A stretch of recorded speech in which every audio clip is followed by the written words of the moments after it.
big family. Hey, hey, yeah, yeah. Hey, hey, hey, yeah, yeah. Let us make a joyful sound. Here we stand on holy ground. Let us make a joyful sound. Here we stand on holy ground. Let us make a joyful sound. Hey, hey, hey, hey. Everybody, get up on your feet. See the light in everybody meet. Everybody, get up on your feet. See the light in everybody meet. Let us be reminded of who we come to be. We are love, we are one big family. Hey, hey, yeah, yeah. Hey, hey, hey, yeah, yeah. Hey, hey, hey.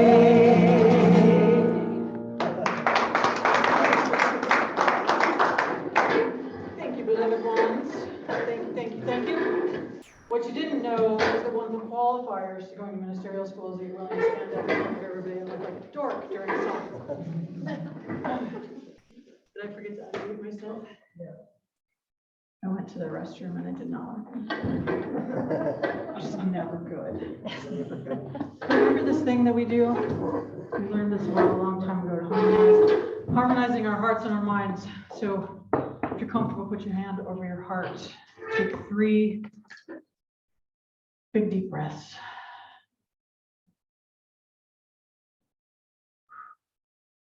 And if you don't know the words, you will in just a minute. If you do, say them with me. Care, appreciation, gratitude, compassion. Care, appreciation, gratitude, compassion. Care, appreciation, gratitude, compassion. Care, appreciation, gratitude, appreciation, gratitude. That's like the first time in 20 months I've heard you all say it with me. You know, I mean, talking to a screen is not as much fun. Let me just say, and I'm so grateful for the technology that kept us all together anyway. But so the theme for this month has been going further together. And this week was this like wide open talk title called Dig Deep. Now, you know, I did my usual temper tantrum first reaction to that title. And I was like, what does that even mean? I'm just going to change the title, Dig Deep. What is that? And then, of course, the universe brought me all sorts of awareness of what that might mean this week, right? So it gave me lots to work on, actually, in this week. So I'll share some of that. Hopefully it will resonate with some of you, because some of you are probably ahead of me on it anyway. But you know, most of you know, we have this thing in religious science of mind, called the Declaration of Principles. And part of them say this: we believe in the incarnation of the Spirit in all people, and that all people are incarnations of the one Spirit. And we say, we believe the ultimate goal of life is a complete emancipation from discord of every nature, and that this goal is sure to be attained by all. And I was like, freedom from discord seems like a really big lift right now. Doesn't it? Like, seriously. And then it hit me that I sort of have held that as at some point in our human history, freedom from discord was going to come like raining down out of the sky, and we would all be foofy la la together. And it really hit me hard this week in my lesson about it all, that the only way we are going to have freedom from discord is to unwind it from within ourselves. I know these chairs, right? Don't be self-conscious. It happens to everybody. The only way we're going to unwind discord as a society, as a human species, as human beings, is to unwind it first within ourselves. So more on that. So I don't know about you, but I've noticed that a few of my conversations these days are about COVID, right? And a lot of those conversations about COVID are about vaccines.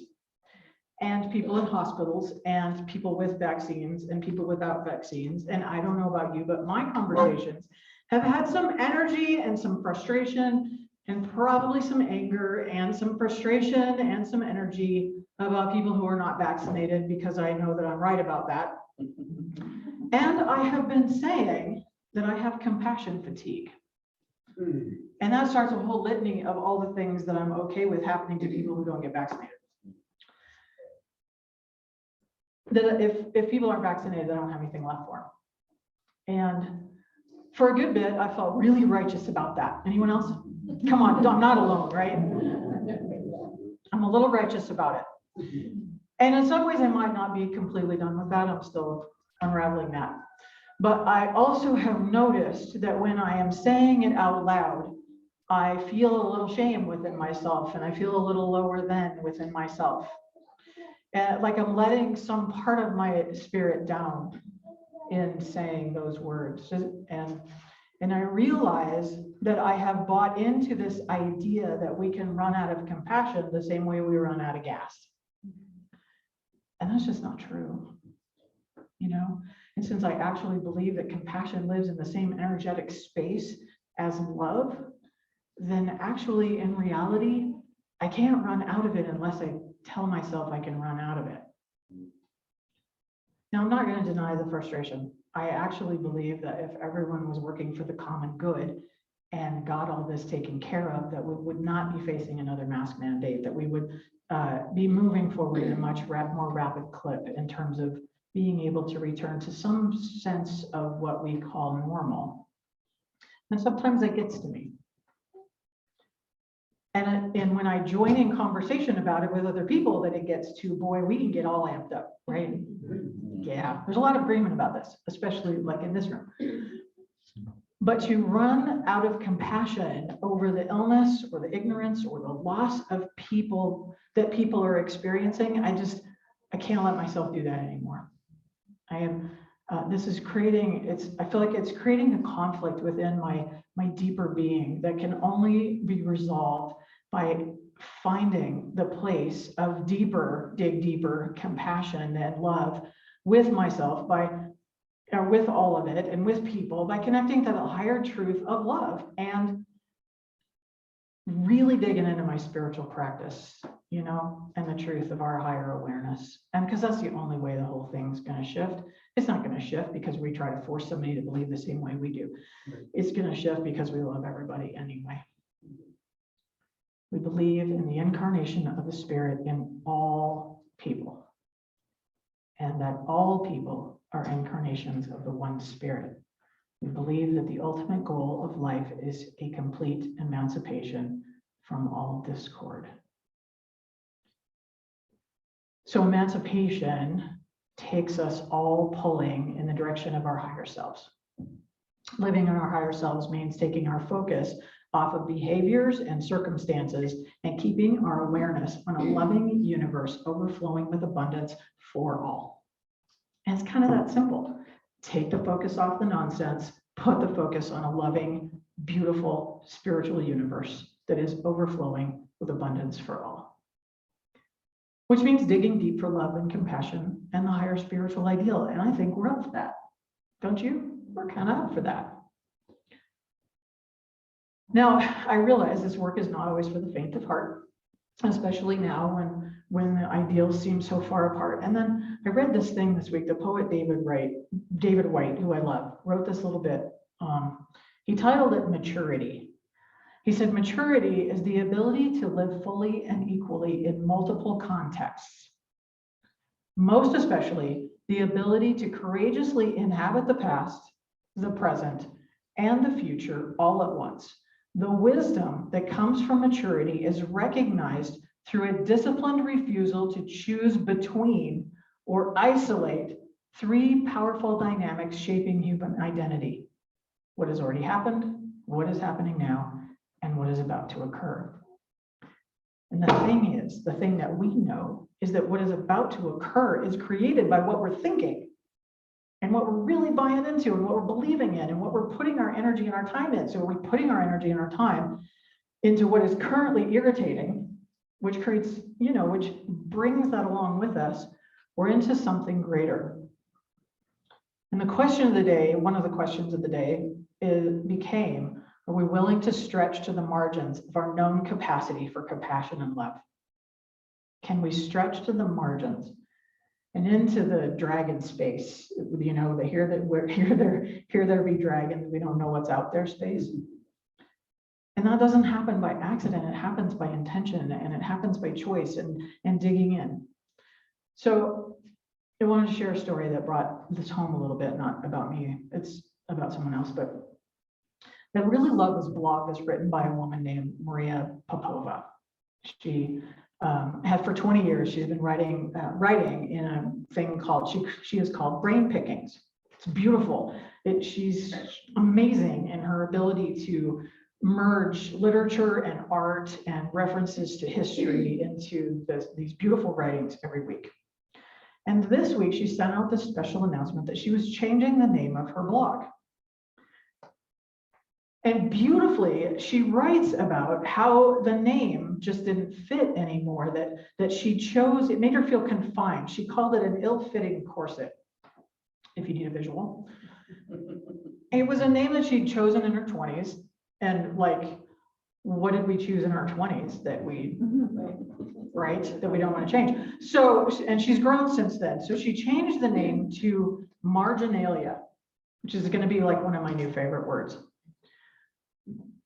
She writes about this change and remaining friendly about who we were. But in changing, she writes, I quote, "We are also well advised to welcome with a large-hearted embrace the blooming possibilities within us. The people we are in the ongoing course of becoming, the people we will have been when our atoms give way to our afterglow." And then she goes on to say about the word marginalia. In the margins of books, in the margins of life, as commonly conceived by our culture's inherited parameters of permission and possibility, I have worked out and continue working out who I am and who I wish to be.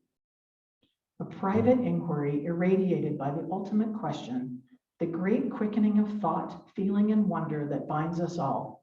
What is all this?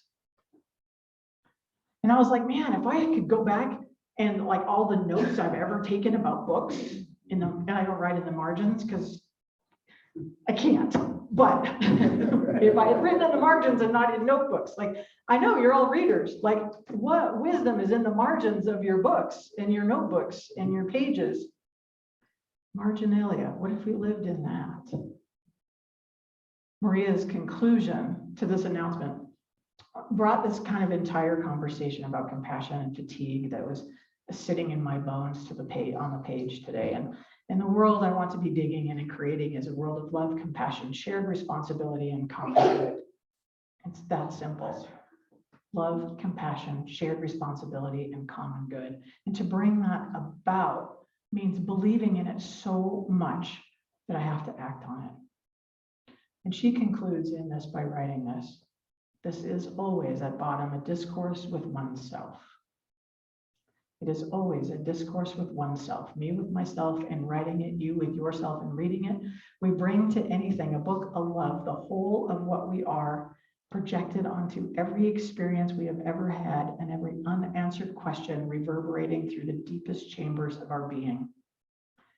If it is worthy, the book as the love, and if we are lucky, it reflects back to us our magnified selves, yet transformed, luminous, and with a larger self-image of possibility, more alive, more awake,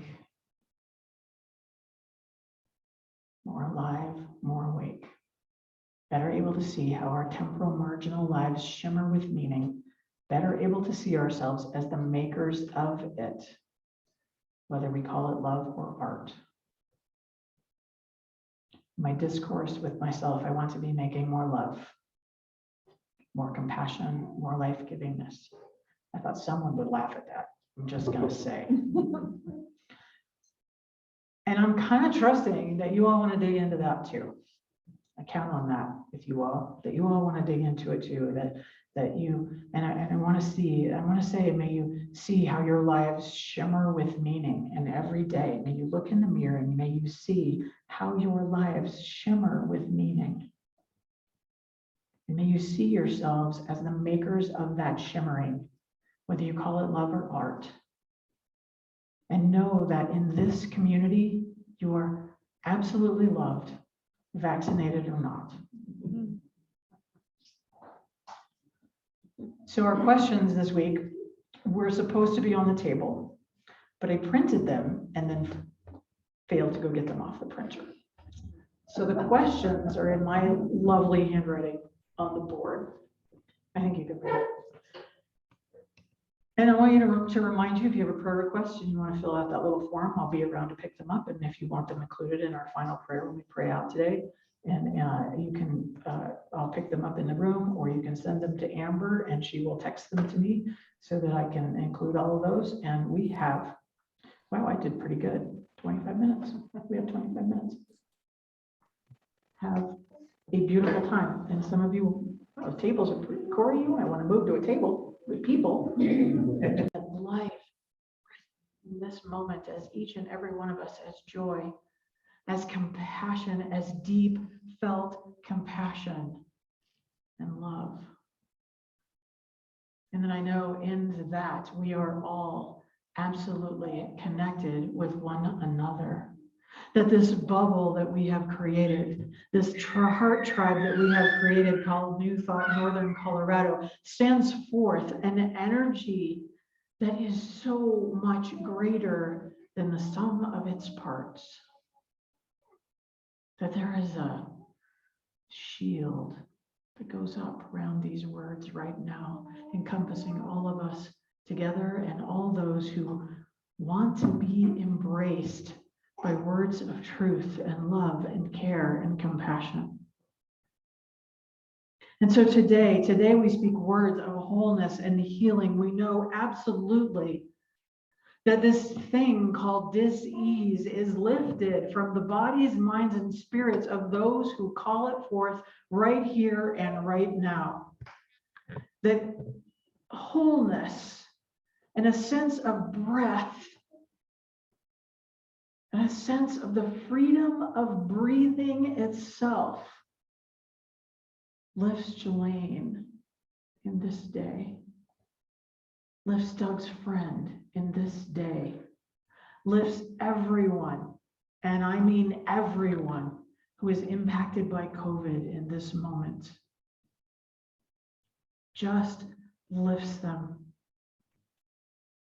And I call forth today this knowing absolutely of our beloved Amber, that as she goes about her day and her work and her life as a practitioner, that she is absolutely vital, agile, moving at the speed of health, feeling the actual cells in her body move and vibrate at a place that they have never done so before, allowing her to experience and express the life that she is in the absolute way that she wishes and desires and wants to. That BJ also has this experience of revealing wholeness in every aspect of her life, every aspect. And I call forth also in this day a knowing for Wanda and for all of us who are caring for people who are experiencing the end of their lives or a transition of some sort or illness of some sort, that each and every one of us know what to do. We know how to serve. We know how to show up and bring our heart first. We bring our compassion and our love first. And we just show up that way, knowing that the answers will be revealed as we step forward in our truth and in our faith.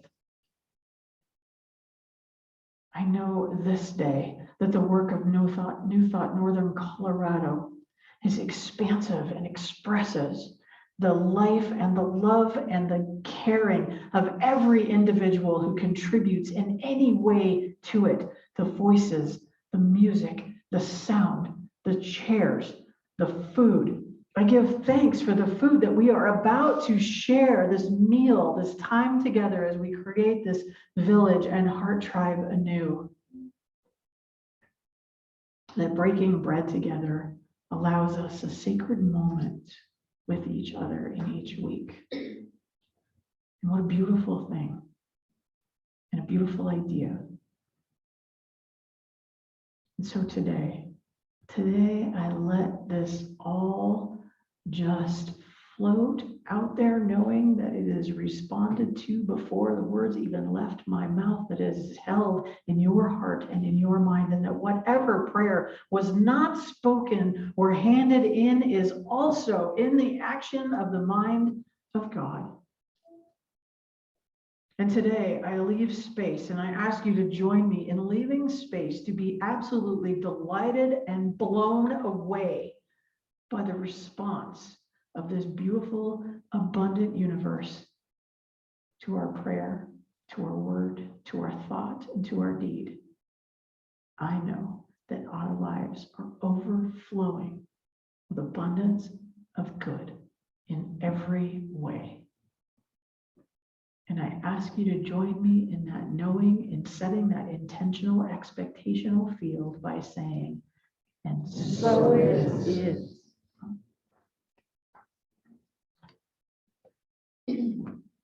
Big deep breath. Can you play the chorus again? Oh, you put the guitar down, sorry. Do you mind? Pick it back up. Do you mind if we play the chorus again? And then we get to eat. Is pizza here? Not yet. Oh, food will be here shortly. Let's see. Spirit, know my name, call me home, light these darkened days. Oh, Spirit, show your truth in all we do. Let love be our